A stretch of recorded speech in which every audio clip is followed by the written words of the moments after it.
कहानी शुरू होती है एक ऐसे वीरान टापू से जहां जमीन से ज्यादा डर हवा में फैला हुआ था। ये टापू सांपों से भरा हुआ था और यहाँ 4 दोस्त अक्सर एक ही मकसद से आते थे, पैसे कमाने के लिए। उनका काम था खतरनाक सांपों को पकड़ना और फिर उन्हें बेच देना। उस दिन भी वो इसी उम्मीद में यहाँ पहुंचे थे कि कोई बड़ा शिकार हाथ लगेगा। टापू पर पहुंचते ही उन्होंने एक पुराना लेकिन आजमाया हुआ तरीका अपनाया। एक मुर्गे की टांग में मजबूत रस्सी बांधी गई और उसे जमीन के अंदर बनी एक संकरी सुरंग में धीरे से डाल दिया गया। उनका मानना था कि जैसे ही कोई बड़ा अजगर या पायथन उसे निगलने की कोशिश करेगा, वो रस्सी खींचकर सांप को बाहर निकाल लेंगे। कुछ देर तक सब शांत रहा। फिर अचानक रस्सी में जोर का खिंचाव महसूस हुआ। सैनथियाओ, जो सबसे आगे खड़ा था, ने पूरी ताकत से रस्सी खींची, लेकिन अगले ही पल रस्सी टूट गई। यही वो पल था जब उसके चेहरे पर मुस्कान नहीं, डर साफ दिखाई देने लगा। उसे यकीन हो गया कि सुरंग के अंदर कुछ बहुत बड़ा है। बिना ज्यादा सोचे उसने फैसला किया कि वो खुद अंदर जाएगा। उसने साथियों से कहा कि जैसे ही वो इशारा करे, सब मिलकर उसे बाहर खींच लेना। बात खत्म होते ही सैनथियाओ सुरंग के अंदर उतर गया। अंदर का नजारा देखकर उसकी सांस अटक गई। वहाँ सच में एक विशाल सांप था और उसने झट से उसे पकड़ भी लिया। लेकिन तभी उसे एहसास हुआ कि ये सुरंग जितनी बाहर से दिखती है, अंदर से उससे कहीं ज्यादा फैली हुई है। अजीब सी आवाजें, सन्नाटा और घुटन, सब कुछ खतरे का संकेत दे रहा था। घबराकर उसने जोर से चिल्लाकर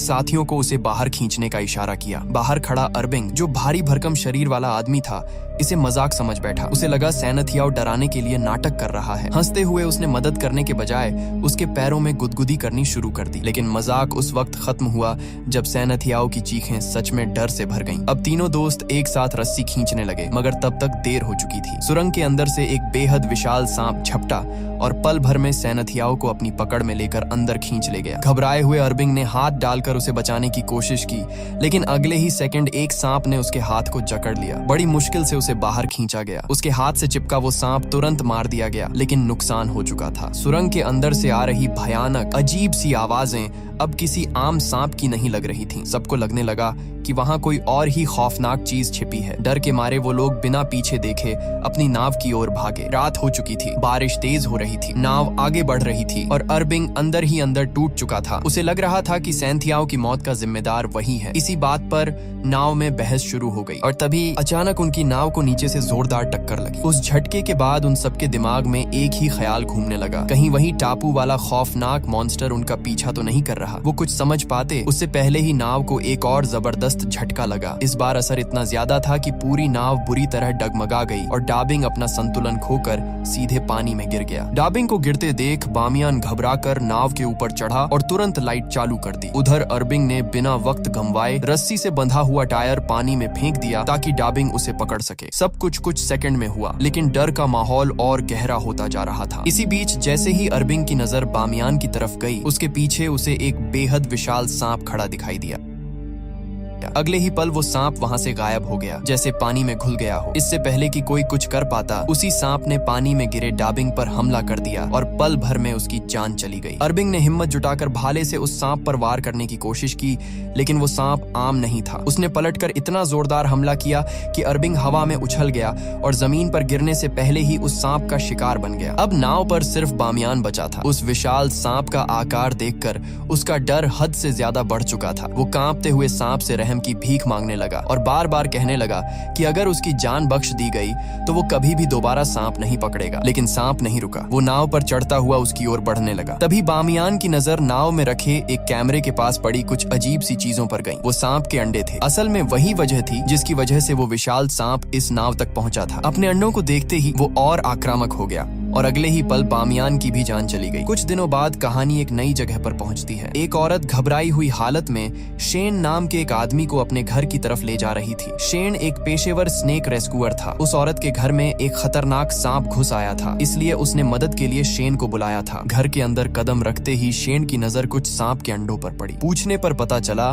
कि वो अंडे उस औरत का पति कहीं से उठा कर ले आया था। शेन ने साफ शब्दों में कह दिया कि वही सांप इन अंडों की वजह से यहाँ तक पहुंचा है। तभी ऊपर वाले कमरे से हलचल की आवाज आई। शेन तुरंत वहां पहुंचा। कमरे के एक कोने में वो औरत का पति और उसका बच्चा डरे हुए बैठे थे और उनके सामने वही जहरीला सांप फन फैलाए खड़ा था। सांप ने शेन पर भी हमला करने की कोशिश की, लेकिन शेन अपने काम में माहिर था। उसने कुछ ही पलों में सिर्फ एक रस्सी की मदद से सांप को काबू में कर लिया। जब उस औरत के बच्चे ने राहत की सांस लेते हुए शेन का शुक्रिया अदा किया तो शेन ने शांति से कहा, सांप बुरे नहीं होते, बस अपने पिता से कहना कि आज के बाद सांप के अंडे कभी मत चुराना। इसके बाद शेन के पास उसका दोस्त माफिन आया। आते ही उसने अपना मोबाइल शेन के सामने कर दिया। स्क्रीन पर एक न्यूज क्लिप चल रही थी। रिपोर्ट में बताया जा रहा था कि कुछ दिन पहले समुद्र में हुई रहस्यमयी घटना के बाद अब पुलिस को समुद्र के किनारे बामियान की लाश और उसका कुछ सामान मिला है। लाश की हालत देखकर साफ लग रहा था कि मामला किसी आम हादसे का नहीं है। ये खबर देखते ही शेन एक पल भी रुका नहीं। वो सीधे वाइल्ड लाइफ प्रोटेक्शन एसोसिएशन के ऑफिस पहुंच गया। वहां उसने बामियान की तस्वीरें सबके सामने रखी और समझाया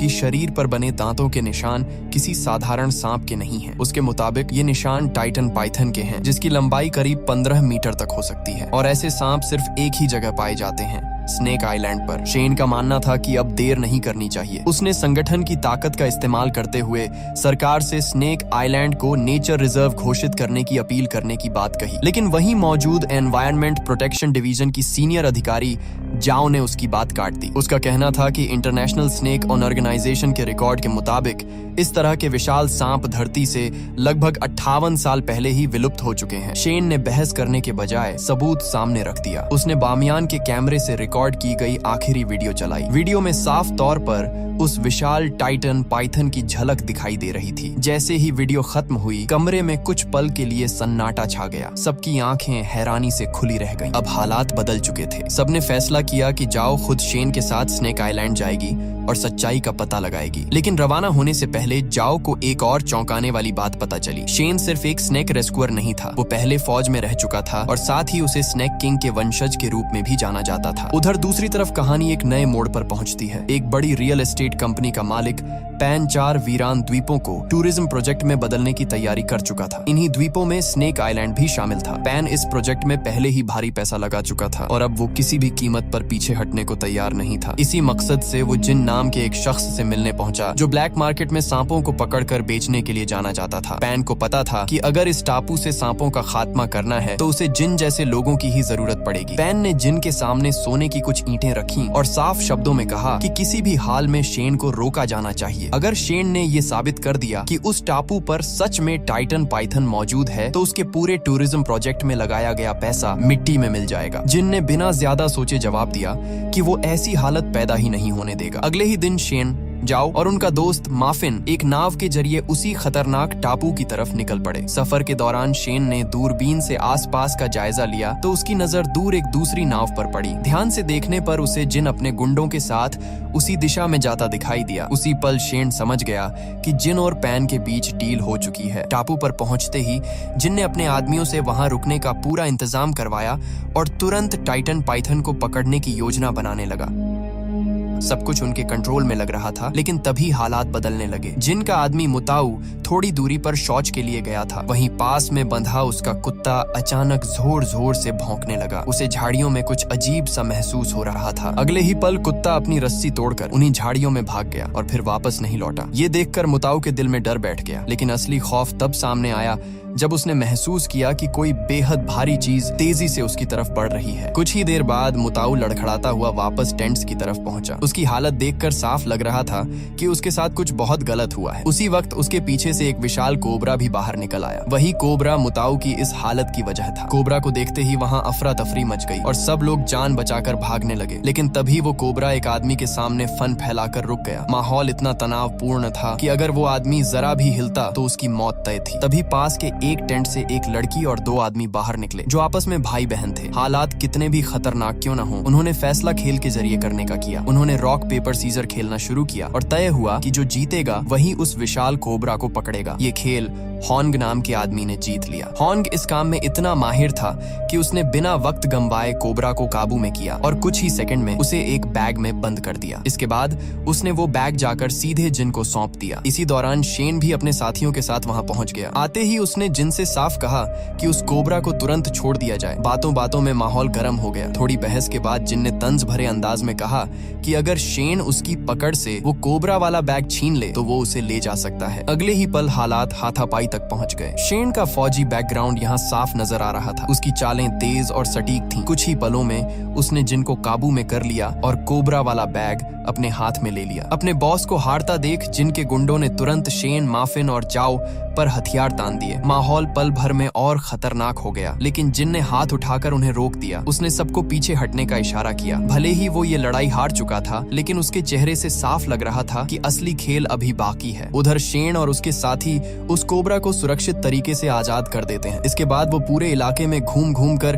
टाइटन पाइथन की मौजूदगी के सबूत इकट्ठा करने लगते हैं। देखते ही देखते रात गहरी हो जाती है और बारिश भी शुरू हो जाती है। तेज बारिश से बचने के लिए शेन उन्हें उस पुराने कॉटेज में ले जाता है जिसे कभी उसके दादाजी ने अपने हाथों से बनाया था। ये जगह अब सुनसान थी और जंगल के बीच बिल्कुल अलग थलग खड़ी थी। जैसे ही वो लोग कॉटेज के अंदर कदम रखते हैं, हवा में सड़ी हुई मछली जैसी तेज बदबू फैल जाती है। इस बदबू ने शेन को चौकन्ना कर दिया। उसे अंदेशा हो गया कि शायद टाइटन पाइथन हाल ही में यहाँ से गुजरा है। तीनों सावधानी से कॉटेज का मुआयना ही कर रहे थे कि तभी उनकी नजर एक कोने पर पड़ी। वहाँ एक आदमी की लाश पड़ी हुई थी। ये दृश्य देखते ही माफिन और जाओ की हालत खराब हो गई। डर और सन्नाटे ने पूरे कॉटेज को अपनी गिरफ्त में ले लिया। जब शेन ने उस लाश को ध्यान से देखा तो उसके चेहरे का रंग उड़ गया। वो किसी और की नहीं बल्कि बामियान के दोस्त अरबिन की लाश थी। शरीर की हालत देखकर जाओ ने तुरंत बता दिया कि उसकी मौत किसी आम हमले से नहीं हुई बल्कि उसे जिंदा निगला गया था। ये साफ तौर पर सांप का काम था। शेन ने तय किया कि जैसे ही नेटवर्क मिलेगा वो पुलिस को अरबिन की लाश के बारे में सूचना देगा ताकि उसका सही तरीके से अंतिम संस्कार हो सके। इसके बाद कॉटेज की दीवार पर उनकी नजर पड़ी जहाँ एक बड़ा सा छेद बना हुआ था। तीनों ने मिलकर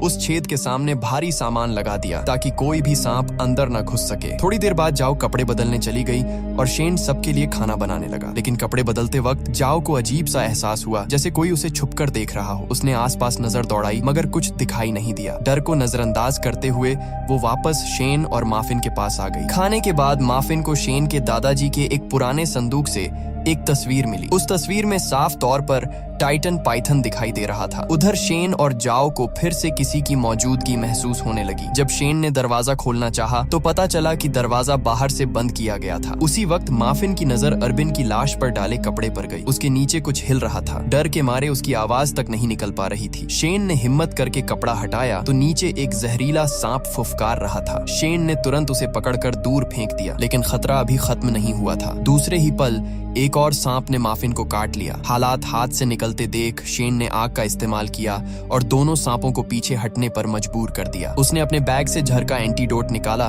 ताकि माफिन को बचाया जा सके। लेकिन तभी छुपे हुए जिन के आदमी ने पीछे से आकर शेन को इंजेक्शन मार दिया। कुछ ही सेकंड में शेन का शरीर सुन्न होने लगा। वो हिल भी नहीं पा रहा था। उसी पल दोनों जहरीले सांप फिर से उनकी तरफ बढ़ने लगे। उधर बाहर जिनका ही एक आदमी जाओ को जबरदस्ती खींचकर कॉटेज से बाहर ले आया।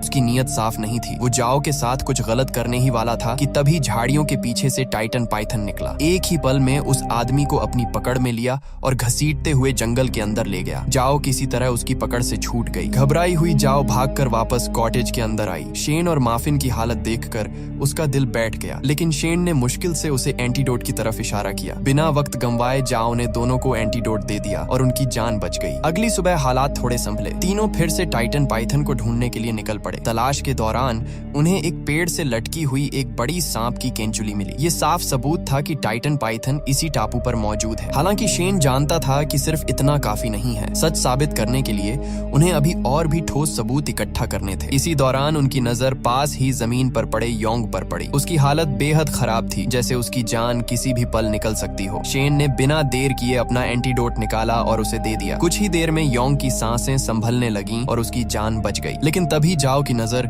योंग के शरीर पर लगे एक अजीब से लिक्विड पर गई। उसे समझते देर नहीं लगी। ये निशान टाइटन पाइथन के थे और इसका मतलब साफ था कि वो अब अंडे देने के बेहद करीब है या शायद दे भी चुकी है। इसके बाद वो लोग योंग को सहारा देकर जिनके पास ले आए। वहाँ मौजूद लोगों को पहले लगा कि योंग की ये हालत शेन की वजह से हुई है। माहौल तनावपूर्ण हो गया, लेकिन तभी योंग को होश आया और उसने साफ शब्दों में बता दिया कि उस पर हमला शेन ने नहीं बल्कि टाइटन पाइथन ने किया था। सच्चाई सामने आते ही जिनका रवैया बदल गया। अपने भाई की जान बचने पर उसने शेन को ढेर सारा सोना देने की पेशकश की, लेकिन शेन ने साफ मना कर दिया। उसने कहा कि उसने योंग की जान पैसों के लिए नहीं बचाई। शेन ने जिनसे कहा कि अगर वो सच में एहसान मानता है तो सारे पकड़े हुए सांपों को आजाद कर दें और इस टापू को छोड़ दे। लेकिन जिन किसी भी हाल में पीछे हटने को तैयार नहीं था। काफी बहस के बाद शेन ने एक और रास्ता सुझाया। उसने कहा कि अगर जिन उसे कीमत चुकाना ही चाहता है तो बदले में उसे एक गाड़ी दे दे। थोड़ी देर सोचने के बाद जिन मान गया। उसने शेन को गाड़ी दे दी। इसके बाद शेन, जाओ और माफिन वहां से निकल पड़े। गाड़ी में जाते वक्त जाओ ने चिंता भरे लहजे में कहा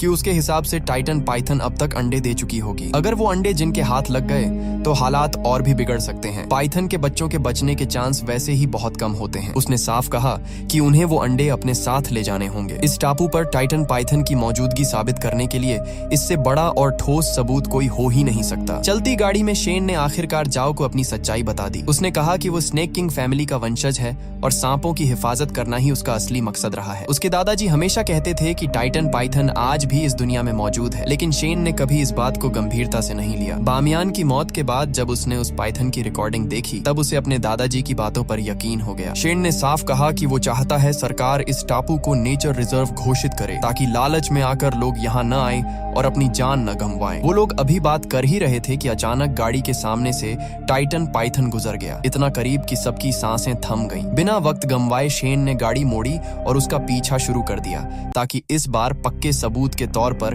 उसकी वीडियो रिकॉर्ड की जा सके। लेकिन तभी अचानक सामने से एक दूसरी गाड़ी आकर रास्ता रोककर खड़ी हो गई। उसमें जिन का गुंडा खोंग अपनी बहन के साथ था। दोनों को लग रहा था कि उनके भाई की मौत के पीछे शेन का हाथ है। बात करने की बजाय उन्होंने सीधे हमला कर दिया। काफी देर तक जबरदस्त हाथापाई चलती रही। आखिरकार शेन ने खोंग को बेहोश कर दिया और माफिन ने उसकी बहन को काबू में कर लिया। इसके बाद उन्हें एहसास हुआ कि जाओ कहीं दिखाई नहीं दे रही। बिना देर किए दोनों उसे ढूंढने निकल पड़े। उधर जाओ अकेले ही टाइटन पाइथन का पीछा करते करते उसकी गुफा तक पहुंच चुकी थी। उसने देखा कि पाइथन गुफा से बाहर निकल चुका है। हिम्मत जुटाकर जाओ ने टॉर्च जलाई और नीचे झांका। गुफा के अंदर उसे कई बड़े बड़े अंडे दिखाई दिए। यही वो सबूत था जिसकी उसे तलाश थी। पाइथन के बाहर होने का फायदा उठाकर जाओ रस्सी के सहारे नीचे उतर गई और अंडों को करीब से देखने लगी। लेकिन तभी उसे एहसास हुआ कि पाइथन वापस लौट रहा है। घबराकर उसने तुरंत एक अंडा अपने बैग में डाला और ऊपर चढ़ने लगी। उसी पल किसी ने नीचे से उसका पैर पकड़ लिया। वो वही आदमी था जिसने पहले कॉटेज के बाहर उसके साथ गलत करने की कोशिश की थी। टाइटन पाइथन ने उसे निगल तो लिया था, लेकिन वो किसी तरह जिंदा बच गया था और अब बदले की आग में जल रहा था। उसने चिल्लाकर कहा कि अगर वो मरेगा तो जाओ को भी साथ लेकर मरेगा। इसी पल जाओ को याद आया कि टाइटन पाइथन की तलाश के दौरान उसने एक सांप से थोड़ा सा जहर निकालकर अपने पास रख लिया था। उसने तुरंत वो जहर निकालकर उस आदमी की आंखों में डाल दिया। दर्द से तड़पता हुआ वो आदमी जोर जोर से चीखने लगा। जाओ ने मौका पाकर खुद को संभाला और रस्सी के सहारे ऊपर चढ़ गई। तड़पते हुए उस आदमी से एक अंडा नीचे गिरकर टूट गया और उसने जाओ की रस्सी पकड़कर बाहर निकलने की कोशिश भी की। लेकिन तभी टाइटन पाइथन गुफा में वापस आ चुका था। अपने टूटे हुए अंडे को देखकर वो बेकाबू हो गया। अगले ही पल उसने उस आदमी को अपनी ताकतवर पकड़ में लिया और उसे वहीं खत्म कर दिया। गुफा के अंदर गूंजती उस दहशत भरी आवाज के साथ जाओ समझ चुकी थी कि असली खतरा अब शुरू होने वाला है। गुफा से जान बचाकर भागती हुई जाओ जैसे ही जंगल के बाहर निकली, रास्ते में उसे शैन और माफिन मिल गए। लेकिन राहत की सांस लेने का मौका भी नहीं मिला था कि पीछे से टाइटन पाइथन की भारी सरकती हुई आवाज आने लगी। शैन और माफिन ने देर नहीं की, जाओ को झटपट गाड़ी में खींचा और जान बचाकर वहां से भागने लगे। गाड़ी के अंदर माहौल तना हुआ था। शैन की आंखें जाओ पर टिकी थीं। उसने धीमी लेकिन सख्त आवाज में पूछा कि क्या वह डीएनए सैंपल के अलावा कुछ और तो नहीं लाई। जाओ ने बिना झिझक झूठ बोल दिया, मगर शैन को यकीन नहीं हुआ। उसे साफ समझ आ रहा था कि पाइथन यूं ही पीछा नहीं कर रही। माफिन ने जब जाओ का बैग खोला तो सच सामने आ गया। पाइथन का अंडा, वही अंडा जिसे जाओ ने चोरी से गुफा से उठा लिया था। शैन ने चेतावनी दी कि अगर यह अंडा वापस नहीं रखा गया तो वे तीनों की मौत तय है। लेकिन जाओ किसी कीमत पर अंडा छोड़ना नहीं चाहती थी। उसने अचानक चाकू निकालकर माफिन के गले पर रख दिया और शैन को गाड़ी तेज चलाने का हुक्म दिया। कुछ दूरी पर जाकर जब पाइथन पीछे छूट गई, जाओ गाड़ी से कूदकर भाग निकली। लेकिन वह ज्यादा दूर नहीं जा पाई थी कि जिन और उसके लोग उसे घेर चुके थे। यही खुलासा हुआ कि जाओ भी किसी मिशन पर थी। उसे टाइटन पाइथन का अंडा लाने का कॉन्ट्रैक्ट मिला था और इसी वजह से वह शैन के साथ इस टापू पर आई थी। जिनके आदमी शैन और माफिन को भी पकड़कर गाड़ी से बाहर ले आए। शैन ने आखिरी बार समझाने की कोशिश की, मगर जिन को सिर्फ पाइथन चाहिए था। उसने तीनों को बांध दिया और शैन व माफिन को एक कंटेनर में बंद कर उनके ऊपर खून उड़ेल दिया ताकि उस खूंखार सांप को चारे के लिए बुलाया जा सके। खून की गंध ज्यादा देर तक छुपी नहीं रह सकती थी। थोड़ी ही देर में पाइथन वहां पहुंच गई। कंटेनर के अंदर शैन ने हिम्मत दिखाई और चालाकी से अपनी और माफिन की रस्सियां खोल दी। दोनों किसी तरह बाहर निकलने ही वाले थे कि जिन ने सीसीटीवी पर सब देख लिया